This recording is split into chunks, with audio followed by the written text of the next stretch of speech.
BRS wing youth general secretary అయిన Khairatabad constituency ఎర్రవెన్సీ division సంబంధించిన leader Nishant గారు ఉన్నారు. అన్న నమస్తే అన్న. నమస్కారం. ప్రస్తుత రాజకీయ పరిస్థితి ఎలా ఉన్నాయన్న అసలు ఇప్పుడు? అంతా ఈ కాంగ్రెస్ ప్రభుత్వం వచ్చినప్పటి నుంచి ఎట్లా ఉంది అంటే మొత్తం ఇప్పుడు ఏదో గాంధీ స్టాచ్యూ అని చెప్పి పెట్టినారు. ఇప్పుడు ఉన్న బడ్జెట్కే లేదు అంటున్నారు. 420 హామీలు దేనికనే బడ్జెట్ లేదంటున్నారు. మేము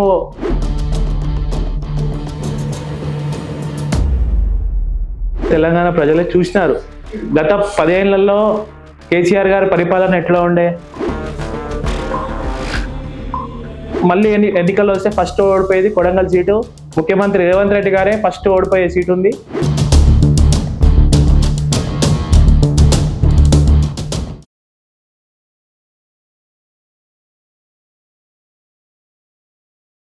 నమస్తే, వెల్కమ్ టు అవర్ ఛానల్. మనతో పాటు ఈరోజు ప్రస్తుతం BRS wing youth general secretary అయిన ఖైరతాబాద్ కాన్స్టిట్యున్సీ ఎర్రవెన్సీ డివిజన్ సంబంధించిన లీడర్ నిశాంత్ గారు ఉన్నారు. మరి అన్నతో అయితే మాట్లాడదాం. అన్న నమస్తే అన్న. నమస్కారం.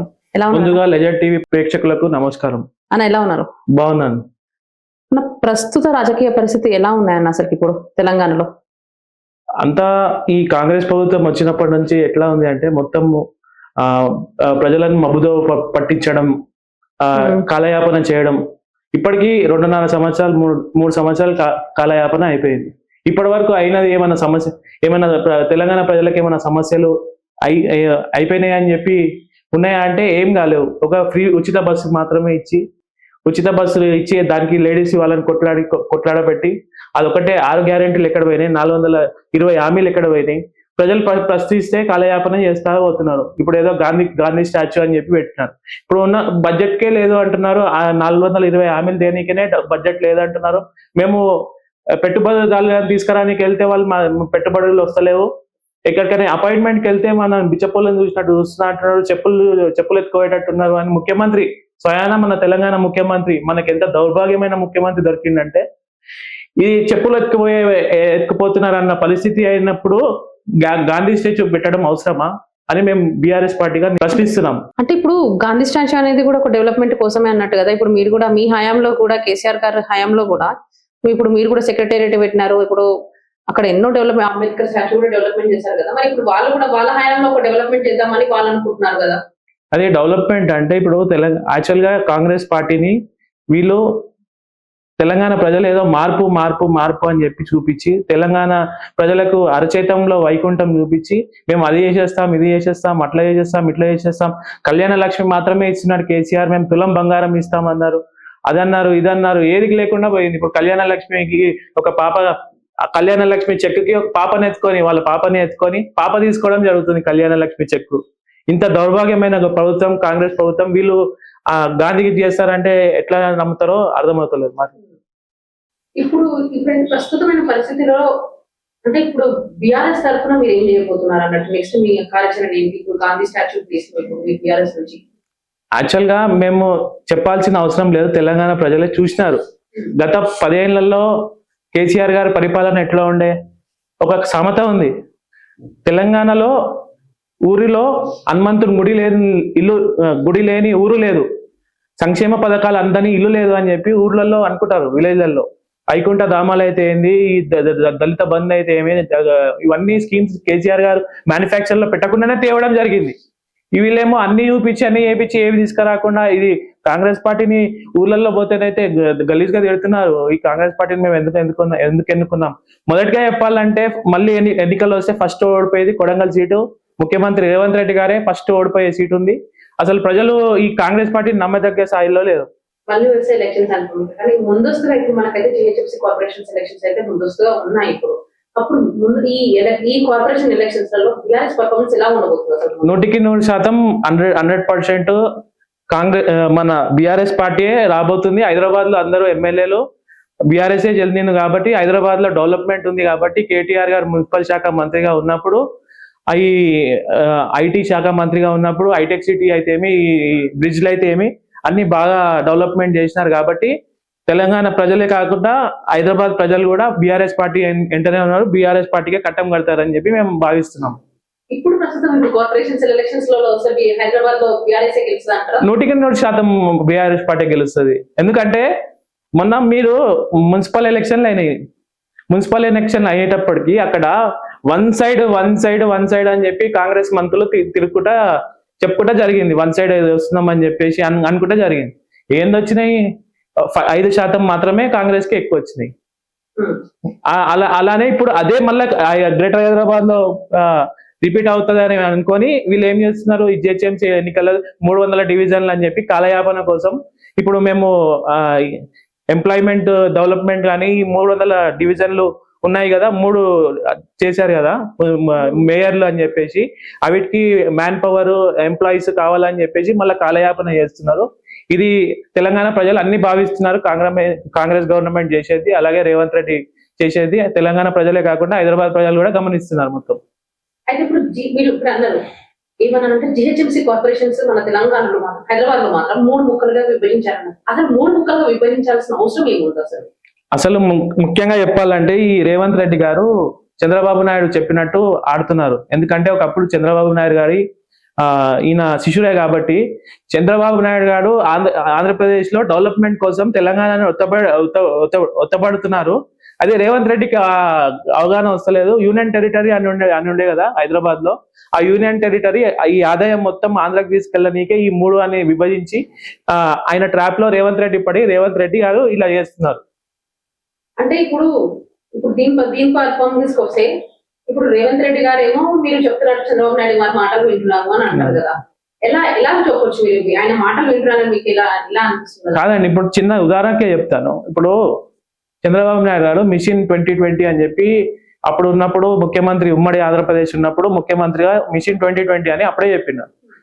అతని మాటల కోసం ఈ రేవంత్ రెడ్డి గారిని తెలంగాణలో ముఖ్యమంత్రి చేసి అక్కడ డెవలప్మెంట్ కోసం, అక్కడ అమరావతి డెవలప్మెంట్ కోసం అయితే అదైతే నిధులు కావాలి కదా.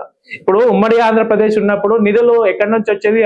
మొత్తం హైదరాబాద్ లో వచ్చే నిధులే వైఎస్ రాజశేఖర రెడ్డి గారు ముఖ్యమంత్రి ఉన్నప్పుడు అక్కడ తీసుకెళ్లి పులివెందులను అయితే అక్కడ కాలేజీలు మొదటిగా ఉమ్మడి ఆంధ్రప్రదేశ్ లో కాంగ్రెస్ హయాంలో కాంగ్రెస్ హయాంలో ఏది వచ్చినా కూడా ముందు ఉత్తర ఆంధ్రప్రదేశ్ లోనే వస్తుండే.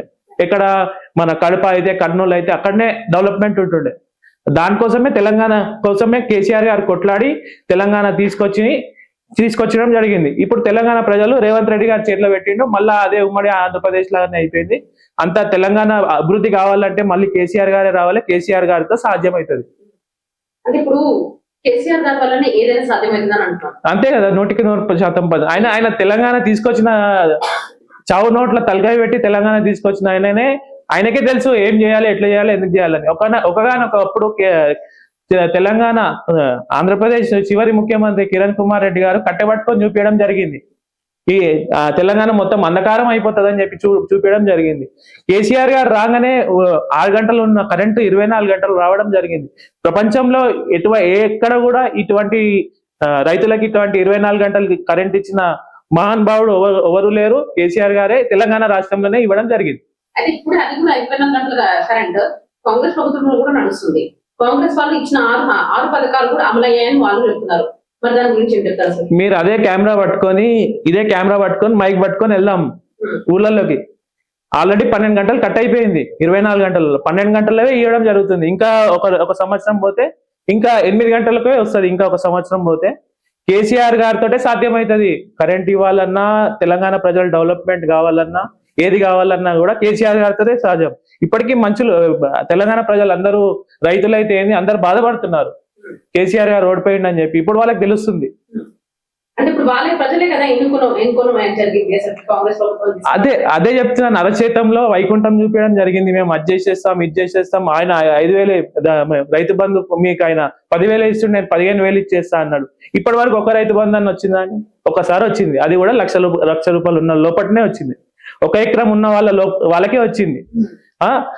ఇది ఎంతవరకు న్యాయమో వాళ్ళకే తెలియాలి. తెలంగాణ మంత్రులు అయితే ఎంత దౌర్భాగ్యమైన మంత్రులు దొరికిందంటే వాళ్ళకే చిత్తశుద్ధి లేదు. అంటే ఇప్పుడు రుణమాఫీ అనేది కూడా జరిగింది కదా కొంతవరకు అయితే కాంగ్రెస్ ప్రభుత్వం వచ్చినాక. ఇప్పటికీ 3 సంవత్సరాలు ఉన్నప్పుడు ఈ కేసీఆర్ గారి హయాంలో 3 సంవత్సరాలు ఉన్నప్పుడు ఇదే మన రైతు బంధు అయితే ఏమి, ఇవన్నీ కరోనా అంత పీక్ స్టేజ్ లో ఉన్నప్పుడు కూడా ఇవ్వడం జరిగింది. రైతు బంధు అయితే ఏమి అన్నిటికీ, ఎందుకంటే గవర్నమెంట్ ఎంప్లాయీస్ శాలరీ ఆపి మరీ ఇవి ఇవ్వడం జరిగింది. ఎందుకంటే రైతు బాధపడితే చూడలేని కేసీఆర్ గారు వీళ్ళకి ఎమ్మెల్యే గారి జీతం కూడా ఆపేసి, శాలరీ కూడా ఆపేసి వీళ్ళకి ఇవ్వడం జరిగింది. ఇప్పుడు ఒక్కసారి కూడా రాలేదు. వీరి రుణమాఫీ కూడా అసలు కానే కాలేదు. ఒక్కసారి తెలంగాణ ప్రజలు ప్రశ్నిస్తుంటారు కాబట్టి వాళ్ళు ఇవ్వడం జరుగుతుంది. అయితే ఇప్పుడు మీరు ఏమన్నారంటే జిహెచ్ఎంసీ కార్పొరేషన్ ఎలక్షన్స్ వస్తే టీఆర్ఎస్ పక్క గెలుస్తారు హైదరాబాద్ లో 100% అంటారు. ఇప్పుడు గెలిచిన ఏమంటే మీ దాంట్లో గెలిచిన వాళ్ళు గతంలో గెలిచిన వాళ్ళు ఇప్పుడు మారడం అయితే జరిగింది కదా. మేయర్ విజయలక్ష్మి గారు అయితే మళ్ళీ పార్టీ మారడం అయితే జరిగింది కదా. మళ్ళీ ఇప్పుడు మీ దాంట్లో గెలిస్తే మళ్ళీ పార్టీ మారడానికి నమ్మకం ఏముంది అసలు? పార్టీ మారడం అనే కాదు, యాక్చువల్ గా ఈసారి ఉద్యమకారులకే ఇవ్వడం జరుగుతుంది టికెట్లు అందరికి. వాళ్ళు పార్టీ మోసం చేయరని చెప్పి జరుగుతుంది అనుకుంటున్నారు. కాకపోతే ఏంటంటే ఇప్పుడు వీళ్ళు ఏం చేస్తున్నారంటే, మీకు నియోజకవర్గ డెవలప్మెంట్ కోసం ఇప్పుడు ఎగ్జాంపుల్ ఈయన పటన్ చెరువు మైపాల్ రెడ్డి గారు ఉన్నారు. అతను కాన్స్టిట్యున్సీ డెవలప్మెంట్ కోసం పార్టీ మారడం జరిగింది. ఇప్పుడు వాళ్ళు అక్కడ ఏం లేదు, ఉన్న ఎమ్మెల్యేలకే, వాళ్ళ పార్టీలో ఉన్న ఎమ్మెల్యేలకే ఏం లేదు, కాన్స్టిట్యున్సీ డెవలప్మెంట్ లేదు కాబట్టి అన్న మళ్ళా తిరిగి మన మున్సిపాలిటీలో ఎవరికి వాళ్ళు కట్టం చూపించారో మీరు చూసిండు. అక్కడ బీఆర్ఎస్ పార్టీ రావడం జరిగింది. బుల్లెట్ ఎక్కడ ఉండడం కాదు, దిగిందా లేదా అని చెప్పి పటంచెరు ఎమ్మెల్యే మైపాల్ రెడ్డి గారే చెప్పడం జరిగింది. అంటే ఇప్పుడు దీంతో చూస్తుంటే మళ్ళీ బీఆర్ఎస్ హైదరాబాద్ లో అయితే కార్పొరేషన్స్ లో బీఆర్ఎస్ వస్తుంది. 2028 లో మళ్ళీ తిరిగి కేసీఆర్ గారే ముఖ్యమంత్రి అవుతారు. అది ప్రీ రిలీజ్ ఈ జిహెచ్ఎంసీ తోటే ఉంటదని మేము అనుకుంటున్నాం. 2028 ఎలక్షన్స్ వచ్చేటప్పటికి మేము ఉంటామని కాంగ్రెస్ వాళ్ళు మేము 10 ఏళ్ళు పరిపాలిస్తామని కూడా వాళ్ళు కూడా చెప్తున్నారు. మరి మీరు చెప్తున్నారు, వాళ్ళు చెప్తున్నారు, ఇలా ఉంటారు సార్? వాళ్ళనే వెళ్ళి ఊర్లలో అడగమనండి, వాళ్ళు చెప్తారు ఊర్లలో అసలు ఎందుకు ఎన్నుకున్నాం వీళ్ళని. ఇప్పుడు ఎలక్షన్లు పెట్టడానికి కూడా ఊర్లో వాళ్ళు సిద్ధంగా ఉన్నారు. విలేజ్లలో రైతులు అయితే ఏమి, వీళ్ళు అందరూ చాలా విసిగిపోయి ఉన్నారు ఈ గవర్నమెంట్ తోటి. ఇంకా 2 సంవత్సరాలు ఎట్లా కాలయాపన చేస్తారో వీళ్ళు అని చెప్పేసి చూస్తున్నారు. అయితే మనం జరిగిన ఈ కౌన్సిలర్ ఎలక్షన్స్ లో అయితే కొన్ని చోట్ల అయితే చూసినాం. ఏంటి అని అంటే ప్రభుత్వం, కాంగ్రెస్ అధికారంలో ఉన్న ప్రభుత్వం మీదనే కొన్ని, ఇప్పుడు టిఆర్ఎస్ కానీ అపోజిషన్స్ పార్టీ మీద కొంచెం జరగడం అనేది, అధికారంలో ఉన్నారు కాబట్టి కొన్ని విషయాలు అయితే జరిగింది. అవి చూసినాక మీకు ఎలా అనిపిస్తుంది? మొదటిగా చెప్పాలంటే, మీరు ఈ ఎర్రబల్లి దయాకర్ రావు గారి కాన్స్టిట్యున్సీలో మన యశస్విని రెడ్డి గారు ఉన్నారు కదా, పరకాల నియోజకవర్గంలో. వాళ్ళు ఆఫీసర్స్ ఎంత దౌర్భాగ్యమైన ఆఫీసర్స్ అంటే, బీఆర్ఎస్ ఏమో సన్నగా మడత పెట్టినారు, కాంగ్రెస్ ఏమో లావుగా మడత పెట్టినారు. ఇట్లా ఊపేసి ఆ లావు తీయడం జరిగింది. కాంగ్రెస్ అభ్యర్థి చైర్పర్సన్ అని చెప్పి వాళ్ళు చెప్పడం జరిగింది. ఇంత దౌర్భాగ్యమైన కాంగ్రెస్ పార్టీ వాళ్ళ ఆఫీసర్లను పెట్టి ఎట్లా పరిపాలిస్తుంది? ఇంకా 2 సంవత్సరాలు ఎన్ని అద్భుతాలు మనం చూడాలో మనకైతే అర్థం అవ్వట్లేదు. అంటే ఇప్పుడు ఈ కౌన్సిలర్ ఎలక్షన్స్ లో మాత్రం చాలా మటుకు మీరు గెలిచిన ప్లేసెస్ లో కానీ అయితే చాలా ఇన్సిడెంట్స్ అయితే జరిగినాయి. ఇక్కడ ఒక తొర్రూరులో కానీ ఇప్పటికీ కూడా జరుగుతున్నాయి. ఇబ్రహీంపట్నం నియోజకవర్గంలో కూడా ఇంకా కూడా ఎంతవరకు చైర్మన్ అనేది డిక్లేర్ కాకపోవడం కానీ, మళ్ళీ ఇంకా ఖ్యాతనపల్లిలో కూడా కొన్ని ఇన్సిడెంట్స్ అయితే జరిగినాయి. మరి దాన్ని ఎలా చూస్తున్నారు మీరు? యాక్చువల్ గా ప్రభుత్వము ఈ ఆఫీసర్లని దుర్భాగంగా వీళ్ళని యూటిలైజ్ చేసుకుంటున్నారో అర్థం కాక బీఆర్ఎస్ నాయకులు, బీఆర్ఎస్ గెలిచిన నాయకులు ఎవరైతే ఉన్నారో వాళ్ళు ప్రశ్నిస్తున్నారు కాబట్టి ఈ కాలయాపన కోసం వాళ్ళు ఇంకా ఈ అభ్యర్థులని, ఈ మున్సిపల్ చైర్మన్లని ప్రకటించడం జరగలేదు. ఇంకా ఇప్పుడు ఖ్యాతనపల్లిలో ఒక ఇన్సిడెంట్ అయితే జరిగింది. సిపిఐ మహిళ పైన మినిస్టర్ వివేక్ గారు కొంచెం అసభ్యంగా ప్రవర్తించడం అనేది జరిగింది.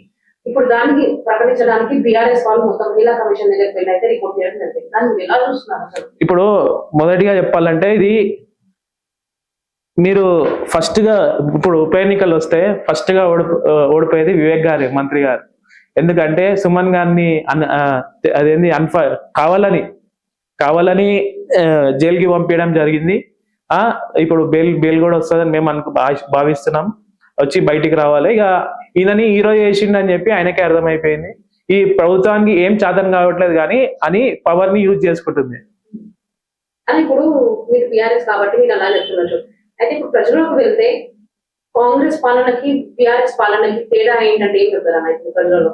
పబ్లిక్ చూసినారు కేసీఆర్ గారు 10 ఏళ్ల పాలన. మ్యానుఫ్యాక్చర్ లో లేని హామీలు, దళిత బంధు అయితే ఏమి, వైకుంఠ ధామాలు అయితే ఏమి, కేసీఆర్ కిట్ అయితే ఏమి, ఇవన్నీ మ్యానుఫ్యాక్చర్ లో ఇవ్వలేరు. సొంతంగా రాత్రి వచ్చిన ఆలోచననే పొద్దుగాల అమలు చేసేసి ప్రభుత్వానికి పబ్లిక్ ని ఎట్లా డెవలప్మెంట్ చేయాలన్న ఆలోచన కేసీఆర్ గారు. రేవంత్ రెడ్డి గారి ప్రభుత్వం, కాంగ్రెస్ ప్రభుత్వం ఎట్లా అంటే వాళ్ళ ఆస్తులు వాళ్ళు పెంచుకోవడానికి ఏ టెండర్లు వస్తే కమిషన్ ఏంది అని చెప్పేసి మీరు చూసిండ్రు. కాంగ్రెస్ పార్టీ మొదటిగా రూలింగ్ లకు రాగానే, ప్రమాణ స్వీకారం కాగానే ఈ మంత్రులు రాగానే మాకు ఇంత వాటా అని చెప్పి ఓపెన్ గా మంత్రులే మాట్లాడుకుంటున్నారు. నాకు దాంట్లో ఆ టెండర్ లో 10% వాటా, ఈ టెండర్ లో 10% వాటా. కొండ సురేఖ గారి ఎండోర్మెంట్ దాంట్లో వాటాలు పొంగులేటి శ్రీనివాసరెడ్డి గారు అడుగుతారు. ఈ ఎక్కడ న్యాయమో ఎక్కడ ప్రభుత్వమో ఏంటో మాకైతే అసలు అర్థమైతే లేదు. ఇంకా మేము ఈ దౌర్భాగ్యమైన కాంగ్రెస్ పార్టీని ఇంకా 2 సంవత్సరాలు ఎలా భరించాలో మాకైతే అర్థమవుతలేదు. తెలంగాణ ప్రజలకి అసలు వీళ్ళ మీద చిత్తశుద్ధి అనేది పోయింది. అయితే నిన్న అంటే ఒక 3 days బ్యాక్ ఏమో మనకి కేటీఆర్ గారు అయితే సీఎం రేవంత్ రెడ్డి గారికి అయితే ఒక లేఖ రాశారు. ఎందుకంటే ప్రజలు ఎదుర్కొంటున్న సమస్యలు కానీ ఇచ్చిన హామీలు అమలు చేయలేని కూడా ఒక లేఖ ద్వారా రేవంత్ రెడ్డి గారికి అయితే పంపడం జరిగింది. దాన్ని పంపడం వెనకాల మీకు అసలు ఏంటి ఉద్దేశం ఏంటి అసలు? అసలు కేటీఆర్ గారి ఇంటెన్షన్ ఏంటంటే బీఆర్ఎస్ పార్టీ ఎప్పుడు కూడా ప్రజల కోసం, ప్రజల డెవలప్మెంట్ కోసం, నియోజకవర్గాల డెవలప్మెంట్ కోసం ఆలోచించే పార్టీ బీఆర్ఎస్ పార్టీ. కేసీఆర్ గారు, కేటీఆర్ గారు అనునిత్యం వీళ్ళు ప్రజల కోసం, అనునిత్యం వీళ్ళు సేవ చేయనీకనే, వీళ్ళని ఎట్లా డెవలప్మెంట్ చేయనీకి అనే ఆలోచన ఉంటుంది. రేవంత్ రెడ్డి గారు ఏమైనా కమిషన్, నేను పెట్టిన పైసలు ఎట్లా రావాలి, ఏం చేయాలి. మీరు ఒకటి గమనించండి, అసలు తెలంగాణ మేము కాలికుండల ప్రదర్శన చేస్తున్నాం ఇక్కడ తెలంగాణ బడ్జెట్ లో, అసలు డబ్బులే లేవు, మేము ఏదో బంగారు కుండలు ఉన్నాయని వస్తే కాలికుండల ప్రదర్శన ఉన్నది, ఇక్కడ కాలికుండలు ఉన్నాయని చెప్పిండు. అట్లాంటిది ఈయన వేసుకునే చెప్పులు 2 లక్షలు ఉంటాయి, వేసుకునే చెట్టు 3-4 లక్షలు ఉంటది. మొన్న పోయినప్పుడు అంతా వీళ్ళేమో ఇట్లా చేస్తారు, ఆయనకేమో సొంత లాభాల కోసం డబ్బులు వస్తున్నాయి, తెలంగాణ ప్రజలకు పెట్టడానికేమో డబ్బులు వస్తలేవు. అది కేటీఆర్ గారు రాసి ఇవ్వడం జరిగింది. అయితే ఇప్పుడు ప్రస్తుతం మీరైతే ఖైరతాబాద్ కాన్స్టిట్యున్సీ అన్నారు కదా, ఖైరతాబాద్ కాన్స్టిట్యున్సీ ఇప్పుడు కాంగ్రెస్ ప్రభుత్వం వచ్చినాక ఇలా ఉంది అసలు? యాక్చువల్ గా చెప్పాలంటే దానం నాగేందర్ గారు, మా ఖైరతాబాద్ ఎమ్మెల్యే గారు, వాళ్ళు బీఆర్ఎస్ పార్టీలో గెలవడం జరిగింది. జరిగినాక 3 నెలల తర్వాత మాత్రం కాంగ్రెస్ పార్టీలోకి వెళ్ళిపోవడం జరిగింది. ఏదంటే మా నియోజకవర్గం ఎమ్మెల్యే పాపులర్ గా నేమ్ ఏంటి అంటే, ఏది రూలింగ్ లో ఉంటే ఆ పార్టీలోకి వెళ్ళే పేరున్న నాయకుడు మా దానం నాగేందర్ గారు. అతను ఇప్పుడు ఏ పార్టీలో ఉన్నాడు అంటే అసలు సొంత తండ్రి పేరు చెప్పుకునే లేని పరిస్థితిలో ఉన్నారు. ఒకసారి నేను బీఆర్ఎస్ ఎమ్మెల్యేని అంటాడు, ఒకసారి నేను కాంగ్రెస్ ఎమ్మెల్యేని అంటాడు, నేను ఏ పార్టీలో ఉంటే ఆ పార్టీ గెలుస్తుంది అంటారు. ఆయన సొంత ఆస్తులు కాపాడుకోనికి ఏది రూలింగ్ లో ఉంటే అది పోతుంది. కానీ ఖైరతాబాద్ నియోజక ప్రజలకు, ఖైరతాబాద్ అభివృద్ధి కోసం అయితే ఆయనకు ఏం లేదు. అనునిత్యం మేము కష్టపడి, మేము బీఆర్ఎస్ పార్టీలో ఉండి, మేము మా కేసీఆర్ గారు బీ ఫామ్ ఇచ్చారు కాబట్టి మేము ఎమ్మెల్యే చేసినాం అతన్ని మేము ఎమ్మెల్యే చేస్తే అనునిత్యం మేము ప్రజలలో తిరుగుకుంటూ అది చేసుకుంటా మేము ఆయన ఎమ్మెల్యే చేస్తే ఆయననేమో ఆయన ఆస్తులు కాపాడుకోనికే కాంగ్రెస్ పార్టీలోకి వెళ్ళడం జరిగింది. అయితే కొంతవరకు అయితే వచ్చిన సర్వేలో బట్టి కొన్ని రిపోర్ట్స్ అయితే మనకి తెలుస్తూనే ఉన్నాయి. ఇప్పుడు వచ్చే 2028 ఎలక్షన్స్ లలో గ్రామ స్థాయిలో కొన్ని చోట్ల అనుకుంటే మాత్రం మళ్ళీ బీఆర్ఎస్ వస్తాయని కూడా కొన్ని సర్వేలు చెప్తున్నాయి. సర్వే కాదండి, అది 100% కరెక్టే, సర్వేలు అని కాదని. అది అంతా ఈ కాంగ్రెస్ పార్టీని అందరూ అసలు ఇంత మంచి 10 ఏళ్లలో ఇంత మంచి చేసిన దాంట్లో తెలంగాణలో మీకు ఇంకోటి చెప్తాను చూడండి. ఈ 10 ఏళ్లలో కేసీఆర్ గారు మొదటి సంవత్సరం ముఖ్యమంత్రి అయినప్పుడు శిశువు చిన్నపిల్ల, తెలంగాణ ఇప్పుడే పుట్టిన పిల్ల కాబట్టి మనకు టైం పడుతుంది అని చెప్పేసి 10 years లో ఎంత అభివృద్ధి చేసిండంటే అంత అభివృద్ధి చేసిండు.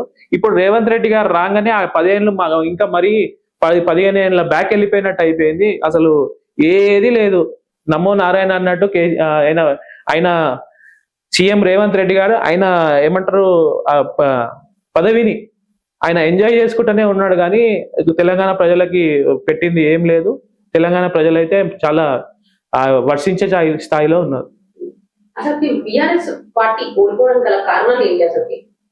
ఇదే చెప్తున్నాను కదా, ఇప్పుడు రేవంత్ రెడ్డి గారు ప్రచారంలో వారచైతంలో వైకుంఠం చూపించేసి అందరికి. ఇంకోటి ఏంటంటే కర్నూలు సావుకి 1,00,000 కారణాలు ఉన్నట్టు కేసీఆర్ గారికి బీఆర్ఎస్ పార్టీ ఓడిపోనికే కూడా కొన్ని కారణాలు ఉన్నాయి. కాకపోతే ఏంటంటే అవి ముఖ్యంగా కాదు, వీళ్ళు చెప్పిన హామీలు, మేము స్కూటీ ఇస్తాము, కార్లు ఇస్తాము, ఆ కళ్యాణ లక్ష్మి ఇస్తాము, కళ్యాణ లక్ష్మితో పాటు బంగారం ఇస్తాము, అన్ని ఏవి వీళ్ళు రారని వాళ్ళకు కూడా తెలుసు. వాళ్ళకు కూడా తెలిసి వీళ్ళు చెప్పదానికన్నా ఎక్కువ ఎక్కువ చెప్పేసినాక ఇప్పుడు ఆ రోజు ఏ రోజైతే ప్రమాణ స్వీకారం చేసినారో రేవంత్ రెడ్డి గారు మొదటి సైడ్ నేను రుణమాఫీ చేస్తా అన్నారు. ఇప్పటి వరకు లేదు, ఒక్కసారి చేసిండు మధ్యలో. ఇప్పటి వరకు ఏం లేదు. మరి నమో నారాయణ 9 గ్యారెంటీలు నేను రాగానే ఫస్ట్ 9 గ్యారెంటీలు నేను అమలు చేసేస్తా అన్నారు. ఒక ఉచిత బస్సు ఇచ్చేసి మేము చేసేసినాం అంటే కాదు కదా. అంటే ఇప్పుడు ప్రస్తుతం ఉన్న టైంలో అంటే రేవంత్ రెడ్డి గారు ఏ సభ పెట్టినా గానీ ముందుగా ఏ సభలో తీసినా గానీ బీఆర్ఎస్ పార్టీ నుండి మాత్రం కేసీఆర్ గారు, కేటీఆర్ గారు, హరీష్ రావు గారిని అంటారు. ఎందుకు అసలు? మీరు మంచిగా అడిగినారు ప్రశ్న. అసలు ఈయన డెవలప్మెంట్ చేసింది ఏం లేదు కాబట్టే ఈయన లాస్ట్ 10 ఏళ్ల నుంచి కేసీఆర్ గారిని తిట్టుకుంటేనే లీడర్ అయ్యాడు. ఆయన కొడంగల్ గెలవడానికి కారణం కూడా కేసీఆర్ ని తిడుతుండని కొడంగల్ ప్రజలు ఈయనను గెలిపించడం జరిగింది.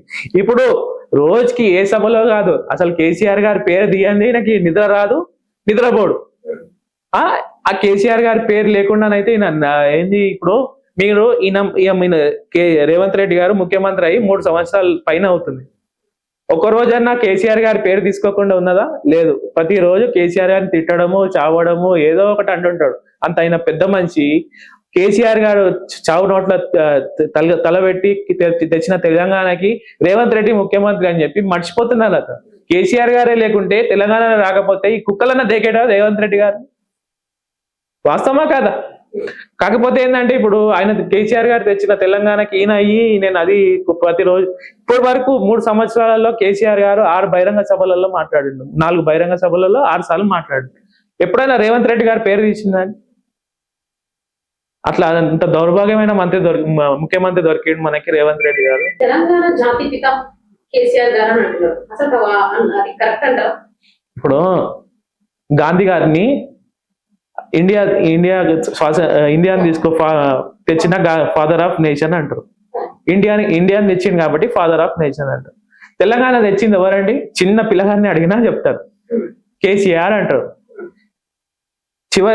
ముందుగా 1980లో చేసిన తెలంగాణ ఉద్యమంలో వాళ్ళు కూడా ప్రయత్నించిండు. తర్వాత 90లో 80-90లో ఎప్పుడు కూడా తెలంగాణ కోసం ఇంత కేసీఆర్ గారు ఈ బక్కటైన తోటి ఏం చేతనవుతుంది అని చెప్పిండు కేసీఆర్.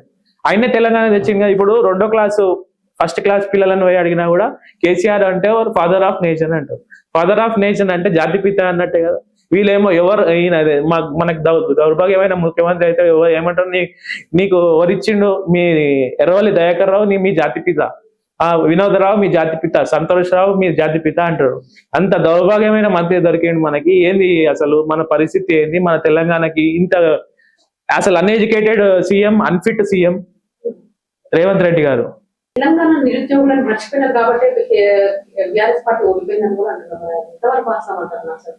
మీరు చెప్పిన క్వశ్చన్ బాగానే ఉంది. కాకపోతే ఏంటంటే కాంగ్రెస్ పార్టీ కూడా నిరుద్యోగుల కోసం పట్టించుకుంటుందని చెప్పి నిరుద్యోగులు అందరూ కాంగ్రెస్ పార్టీని ఎంచుకోవడం జరిగింది. కాంగ్రెస్ పార్టీ వాళ్ళు కూడా ఏం చేస్తలేరు. వీళ్ళు కూడా అసలు నిరుద్యోగులు అసలు పట్టించుకోవట్లేదు.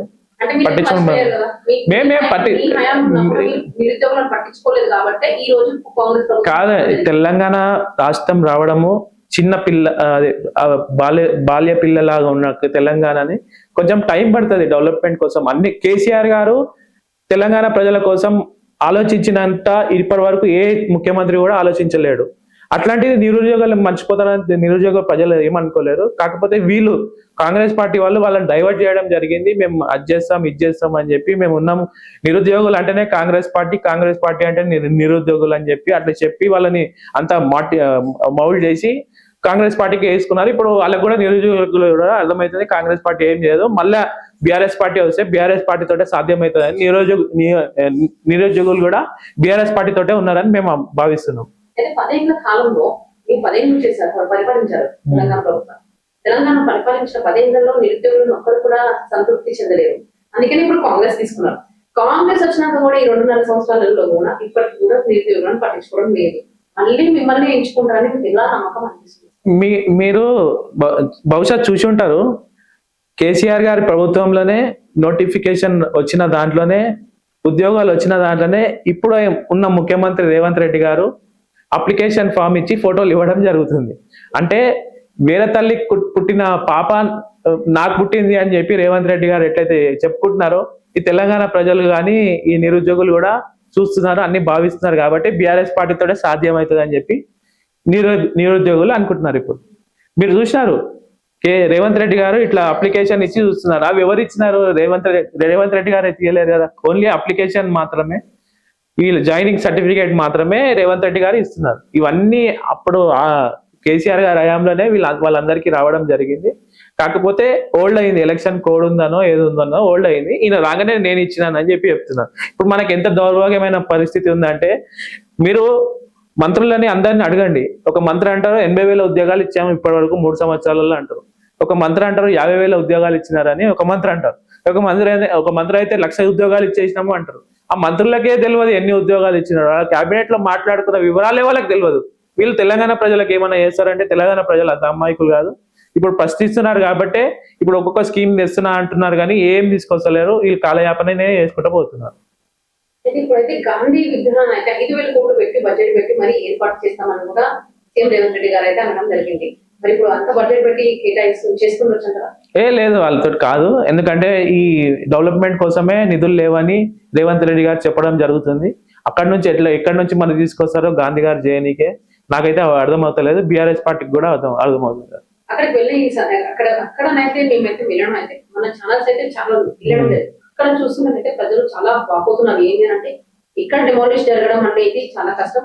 అది కూడా మీ హయాంలోనే అక్కడ కన్స్ట్రక్షన్ అనేది జరిగింది అని కూడా వినడం జరిగింది. కాదు, ఇప్పుడు అంతమంది ఇల్లులు డ్యామేజ్ చేసి గాంధీ గారి కట్టడం అంత అవసరమైన ఏముందో మాకైతే అర్థం అవ్వట్లేదు బీఆర్ఎస్ పార్టీగా. అంత ఇప్పుడు హైడ్రా కూడా ఉందండి. హైడ్రా కోసమే ప్రజలంతా భయాందోళనలకు వెళ్ళిపోయిండ్రు. ఎప్పుడొచ్చి మైలు గుల్లగొడతాడో, ఎప్పుడొచ్చి మైలు గుల్లగొడతాడు. అట్లాంటిది ఇప్పుడు అక్కడ అంతమంది ఇల్లులు అంత అవసరం ఏముందండి? అంత అవసరం ఉంటే మీ 500 కోట్లతోటి తెలంగాణ అభివృద్ధి చేయాలి కదా.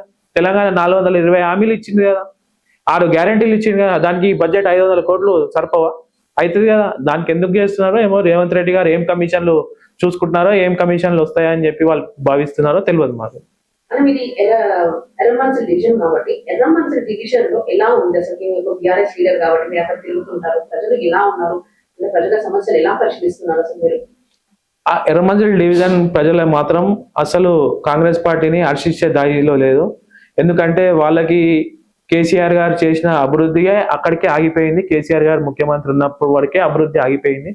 ఈ కాంగ్రెస్ పార్టీ వచ్చినాక అసలు ఎటువంటి అభివృద్ధి లేదు, ఏం లేదు. మళ్ళీ వాళ్ళు బీఆర్ఎస్ పార్టీకే ఓటేయాలని సిద్ధంగా ఉన్నారు. మళ్ళీ ఏదైనా అభివృద్ధి అయితే అది బీఆర్ఎస్ పార్టీతో సాధ్యమవుతుంది అని చెప్పి వాళ్ళు మనసులో పెట్టుకున్నారు. బీఆర్ఎస్ఏ మళ్ళీ గెలిపించాలని చెప్పి వాళ్ళు భావిస్తున్నారు. 100% నాకు వస్తుందని నేను భావిస్తున్నాను. ఎందుకంటే ఖైరతాబాద్ నియోజకవర్గంలో 20 మంది ఉద్యమకారులు ఉన్నారు. అంటే బీఆర్ఎస్ ప్రభుత్వం ఉన్నప్పుడు వాళ్ళు చెప్పిన లిస్ట్ 20 మంది ఉద్యమకారులు ఉన్నారు. మొదటి 10 పేర్లలో నా పేరు లేకున్నా కూడా చివరి 20 పేర్లలో నా పేరు ఉంది కాబట్టి నేను ఆశిస్తున్నాను ఎర్రమంజిల్ టికెట్.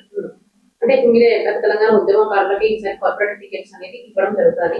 మరి ఇప్పుడు అక్కడ ఎవరైనా ఉన్నారా ఉద్యమకారులలో అక్కడ సైడ్ ఎర్రమంజిల్ డివిజన్స్ లో? ఇప్పుడు రిజర్వేషన్ అని ఉంటది కదండి. రిజర్వేషన్ రాగానే అంత పైలట్ అందరు దిగుతారు. కాకపోతే ఏంటంటే అక్కడ వర్క్ చేసిన వాళ్ళు ముఖ్యం, అక్కడ స్థానికులు ముఖ్యం, అక్కడ ప్రాబ్లంలు తెలిసిన వాళ్ళు ముఖ్యం.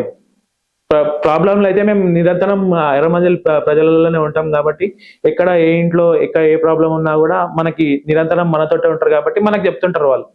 సో వాళ్ళు నాకన్నా చిన్న వాళ్ళు అయితే నన్ను అన్న అనుకుంటా, నాకన్నా వాళ్ళ పెద్దవాళ్ళు అయితే నన్ను పేరు పిలుచుకుంటా, నన్ను ఒక కుటుంబ సభ్యుల్లాగా చూసుకుంటారు.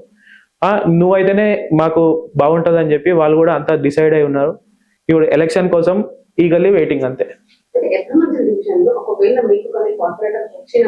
సమస్యలు ఎలా అనిపిస్తున్నాయి? ఇప్పుడు ఏం సమస్యలు ఉన్నాయి? ప్రధాన సమస్యలు ఏంటి అక్కడ? 300 డివిజన్లలో ఆదర్శమైన డివిజన్ ఎర్రమంజిల్ డివిజన్ అనేటట్టుగా నేను నిర్మాణిస్తానని చెప్పి నేను మీకు సవాల్ విసురుతున్నాను. అంతే అంటారు? ఎలా చెప్తున్నారు అంత కాన్ఫిడెన్స్ గా? నాకు నమ్మకం ఉంది. నేను 18 సంవత్సరాల నుంచి బీఆర్ఎస్ పార్టీలో అనునిత్యం ఎర్రమంజిల్ ప్రజలతోటే ఉంటాను కాబట్టి వాళ్ళు నా కుటుంబ సభ్యులు కాబట్టి నేను ఇట్లా చెప్తున్నాను. అయితే ఇప్పుడు మాకు వచ్చే సర్వేల ప్రకారం అంటే ఒక సర్వే వచ్చింది 2028 లో బీఆర్ఎస్ పక్కా వస్తుంది మళ్ళీ మళ్ళీ రానున్న తెలంగాణ ప్రభుత్వం మళ్ళీ టీఆర్ఎస్ ప్రభుత్వం అని ఒక సర్వేలో తెలిపింది. మరి మీరేమని చెప్తారు? 2028 కాదండి, ఇప్పుడు ఎలక్షన్ పెట్టినా కూడా బీఆర్ఎస్ పార్టీ మళ్ళీ కేసీఆర్ గారే ముఖ్యమంత్రి అవుతారు.